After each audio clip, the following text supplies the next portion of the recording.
O tema de hoje é um tema muito forte. Muitas pessoas vão se surpreender com o que vai ser dito aqui, vão entrar em choque, mas é um choque de realidade para que se acorde do veneno das serpentes. A Igreja Católica não é a grande prostituta, não é. E você vai entender isso nesse áudio, preste atenção. Primeiramente, por que eu quis gravar aqui essa mensagem? Eu li na mensagem 327 um comentário sobre as religiões, as igrejas estarem se unindo, né, para se formarem uma religião só e se unirem à sua mãe, a Igreja Católica. Aí eu respondi para esse irmão que é um grande engano, né? Também isso que ensinaram para ele, porque aqui ele fala como eu era cego, né? Agora que eu estou vendo. Aí eu falei, infelizmente é mais um engano esse que colocaram na sua mente, que a grande prostituta é a Igreja Católica. Ela não é mãe das religiões, mas infelizmente isso é propagado por aí. Muitas pessoas dizem que a prostituta é a Igreja Católica e tudo mais, quando na verdade não é a Igreja Católica a grande prostituta. Para ser prostituta, tem que primeiro ter tido a verdade, e aí se contaminar com os enganos, e aí se prostituiu. Quem é que recebeu a verdade do Pai e depois se prostituiu? Foi o povo de Israel. Na parábola das 10 virgens, o Messias fala que 5 delas, que não é um número exato, é claro, elas se enlouqueceram, elas perderam o azeite. A lamparina se apagou. E quando a lamparina apaga, aí, como se diz em um português bem claro, ela desceu até o chão. Ela, de fato, se entregou para os seus amantes. Ela não manteve a verdade, contaminou, fermentou. E quem vai falar sobre isso hoje não sou eu, não, mas sim o próprio Criador do Universo, falando pela boca do profeta Ezequiel. Se você acredita que os profetas, a sua boca era a boca de Deus, então agora você vai ouvir o profeta Ezequiel falando sobre a grande prostituta ser Israel, que se entregou para os outros povos em troca de prazer. Ela não conseguiu se manter virgem. Claro que nem todos, como o Messias fala na parábola das 10 virgens, mas boa parte se entregou sim aos enganos. Antes de eu ler aqui o capítulo 16 de Ezequiel, abra aí sua Bíblia para a gente poder ler junto. Eu quero fazer só um comentário sobre o que está escrito em Apocalipse 17, quando é mostrado a João quem era, né, a grande prostituta, que começa logo no verso 1, falando que ela está sentada sobre muitas águas. Aí aqui, no verso 2 fala que ela fornicou com os reis da terra, né? E os reis da terra embebedaram-se do seu vinho, da sua fornicação. Então, a verdade do Pai que foi dada para Israel, ela trocou com os reis da terra, com os outros povos, em troca de prazer, fornicação, ou seja, ela se enriqueceu. Na parábola do rico e do Lázaro, o Messias deixa claro isso. Mas um fato que é muito interessante aqui é quando fala que essa mulher, a embriaguez dela se deu porque ela bebeu do sangue dos santos, verso 6. E do sangue das testemunhas do Messias. E João ficou, então, maravilhado. Por que ele ficou maravilhado?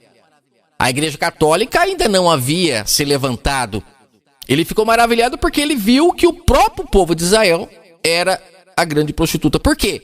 Quem foi que matou os servos? Lá na parábola da vinha não fala que os servos que o pai mandou para receber o que era seu, parte do fruto, eles foram mortos. Lá na parábola, o Messias, ele fala que quem matou foram os agricultores, aqueles que foram levantados para cuidar da vinha, que era o povo de Israel. Percebe como que eles não deixam as pessoas entenderem que ali era uma prestação de contas, porque tudo isso vai caindo por terra, essas mensagens que eles pregam.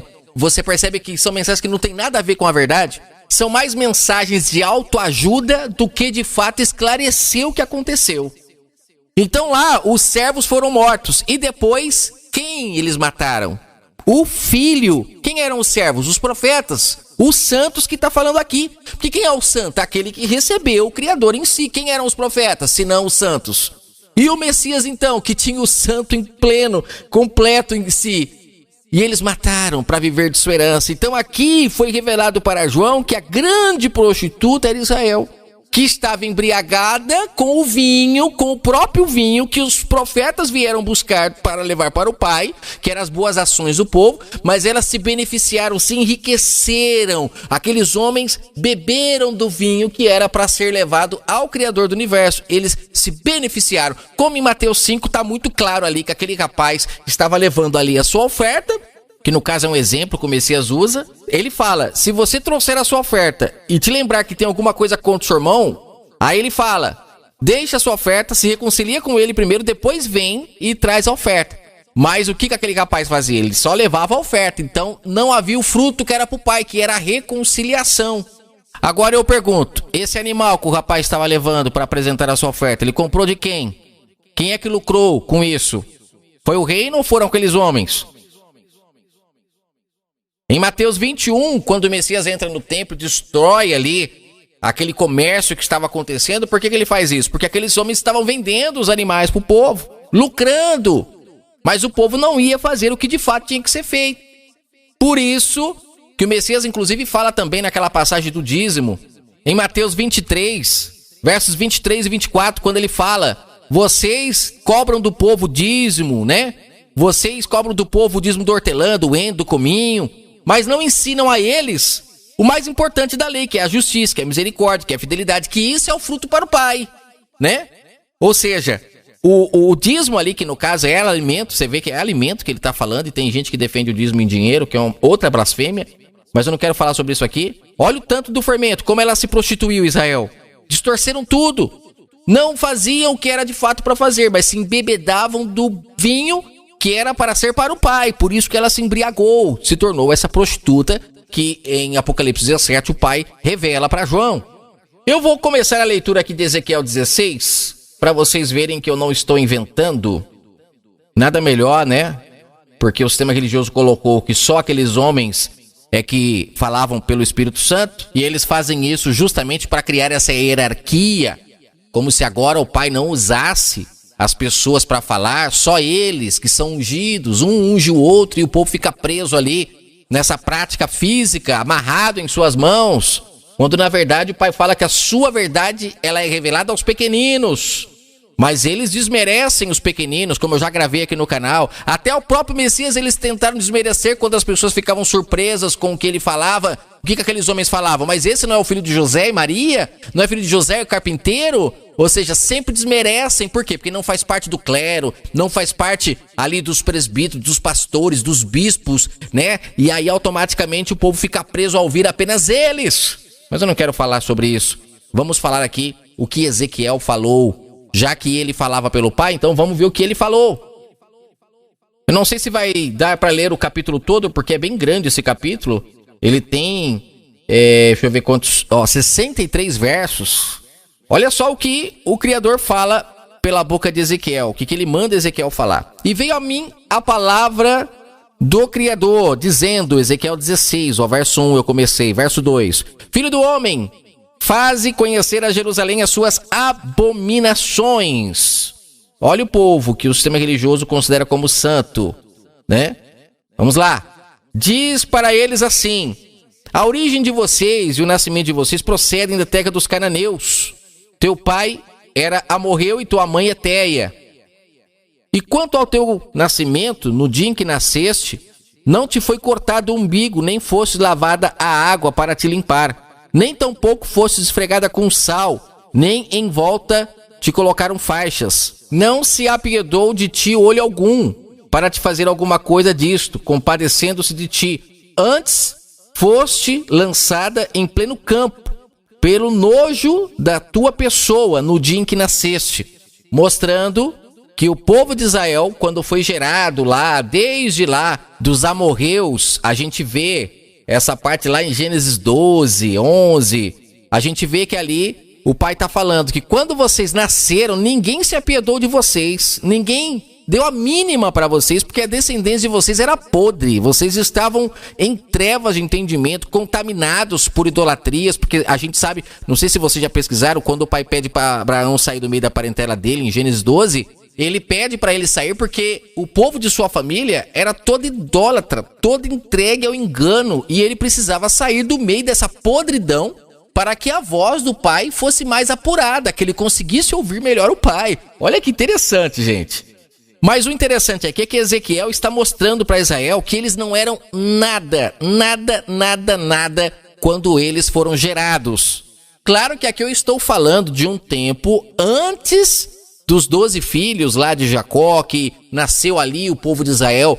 É chamado de povo de Israel as 12 tribos, né? De acordo com o que eu já tive no entendimento, que é chamado de 12 tribos ali, aquelas 12 tribos de povo de Israel, porque o nome de Jacó, não sei se vocês lembram, foi mudado para Israel, então se tornou o povo de Israel porque veio de Jacó. É interessante. Então quando eu falo povo de Israel aqui, não estou falando desse povo que veio depois das 12 tribos, mas eu estou falando lá do início, lá de Abraão, do povo que gerou Abraão. Olha que interessante. Não era povo de Israel ainda, mas é dali que iniciou a descendência. É desse momento que Ezequiel está falando. Vamos continuar aqui, que se eu ficar fazendo muitos comentários aqui, vai ficar enorme esse áudio.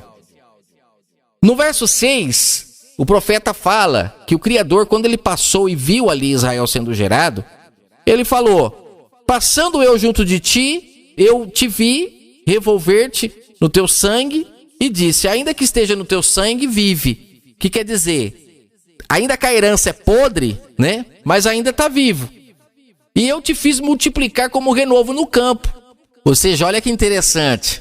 Aqui ele está falando que ele viu que era podre a geração, mas com certeza em Abraão ele viu a oportunidade de poder pegar aquela podridão e transformar aquilo em algo precioso. Olha aqui que lindo isso, gente. Continuando aqui, ó, verso 7 ainda, tô lendo o verso 7. Aí você cresceu, te engrandeceste, chegaste à grande formosura, que significa que o pai deu o pão para que eles fossem. Pão é o quê? O Espírito Santo, a palavra dele que foi dada para os lavradores, para purificar o povo. E aí o povo foi começando ao quê? A sair do meio daquele lamaçal de pecado, a sair do meio daquelas trevas, daquela podridão, e começaram a ter conhecimento da verdade. É daí que começa a surgir a virgindade, porque é de geração em geração que eles foram se purificando, e aí a virgindade pode existir, porque quando eles nasceram, estavam totalmente contaminados pelos enganos já da Babilônia. Só abrindo um parênteses aqui, tratando para entender o porquê que a virgindade lá de Maria é espiritual, não é física, como o sistema fala. Pode ter acontecido fisicamente, porque precisa existir a realidade para que a sombra ela aconteça, como eu já falei aqui no canal. Mas é interessante os nascidos do Espírito renovar o entendimento e entender como espiritual, entender com a mente renovada. Que aí você vê que o Messias nasceu realmente de um entendimento puro, que foi sendo purificado com o passar do tempo. Ele faz parte daquelas virgens que não se contaminaram, que o pai então achou um templo, como ele fala em Malaquias 3, trouxe a verdade para o povo, para que assim ele pudesse trazer o seu espírito ao restante, né, do povo que aguardou a sua vinda. Continuando o verso 7. Então você chegou à grande formosura, e aí você cresceu o teu cabelo, mas estava nua e descoberta. E passando eu junto de ti, vi-te, e eis que o tempo era tempo de amores, e estendi sobre ti a aba do meu manto, e cobri a tua nudez, dei-te então juramento, entrei em aliança contigo, que é a aliança que se tornou velha no madeiro, porque aqueles homens, por haverem se afastado do pai, como em João 8 o Messias fala, se tornaram filhos do diabo, filhos do engano, né, do fermento, e com certeza quando o pai veio, o crucificaram, não entendendo que ali estavam crucificando o próprio Criador do Universo. Então, te lavei com água, te enxuguei o teu rosto, te ungi com óleo, que é o Espírito Santo, que o Pai deu de forma por medida, para que aquele povo pudesse encontrar, né, o caminho correto a ser seguido.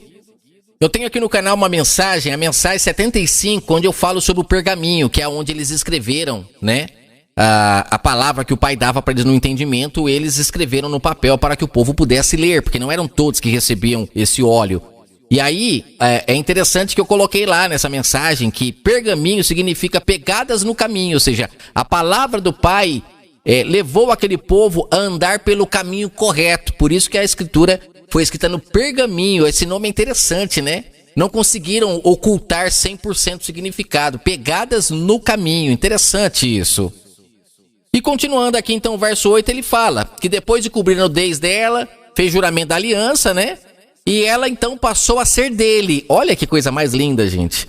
Verso 9. Então te lavei com água, te enxuguei do teu sangue, te ungi com óleo, te vesti com roupas bordadas, te calcei com pele de texugo e te cingi com linho fino, te cobri de seda. Olha, te enfeitei com adornos, te pus braceletes nas mãos, um colar ao redor do pescoço. Isso é pra gente entender como ela ficou bonita, enxergue isso espiritualmente. Aí vem o verso 12. Eu te pus um pendente na testa, brincos nas orelhas, uma coroa de glória na cabeça. Olha, ela ficou maravilhosa. E foi achada no lixo. Ficou linda. Olha, gente, é incrível. Aí ele vem em verso 13 e fala: fosses ordenada de ouro, olha, de prata, o teu vestido foi de linho fino, de seda, de bordado. Você se nutriu de flor de farinha. Nossa, que coisa linda, né? Ó, de mel, de azeite. Você ficou formosa ao extremo. Olha que detalhe que o pai pediu pro profeta falar. Você foi próspera. Você chegou à realeza. Ai, meu Deus. E correu de ti a tua fama entre os gentios. Olha, os outros povos começaram a saber que ela não era mais aquela coisa nojenta que o pai encontrou, mas agora estava bonita, estava formosa. Olha, você ficou formosa ao extremo, esse detalhe é interessantíssimo. Aí a fama correu entre os gentios, entre os outros povos. Lembra que ele colocou uma cerca lá na parábola da vinha para separar os povos? Mas correu, escapou pela cerca e o povo gentil ficou sabendo. O povo ficou sabendo por causa da formosura dela. Verso 14.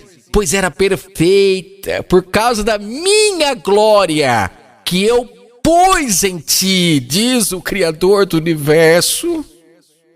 Aí agora, a partir do verso 15, se prepare, porque a partir de agora, o Criador do universo vai falar com Israel como uma mulher que trai o seu marido. Agora começa a discussão. Agora começa a briga feia, é panela que voa. É triste. Ele fala no verso 15, depois de tudo isso que ele a elogiou, ele não falou que a fama dela correu? Pois é. É como aquela pessoa que ela é bonita e o povo começa a elogiar e essa pessoa começa agora a ser orgulhosa, começa a subir para a cabeça. Olha o que o profeta fala por intermédio do Espírito do Criador, no verso 15. Mas você confiou na tua formosura. Você se corrompeu por causa da sua fama. Você então resolveu se prostituir com todos os que passavam. Olha. Meu Deus, por que nunca falaram isso, gente, dentro do templo religioso? Por que não falam? Aí ele fala assim: você tomou dos teus vestidos, fizeste lugares altos, pintados de diversas cores, se prostituiu, como nunca sucedera e nunca sucederá. Olha aqui que é a prostituta. Aí ele fala: você tomou as joias que eu te dei de enfeite, que eu te dei, meu ouro, minha prata.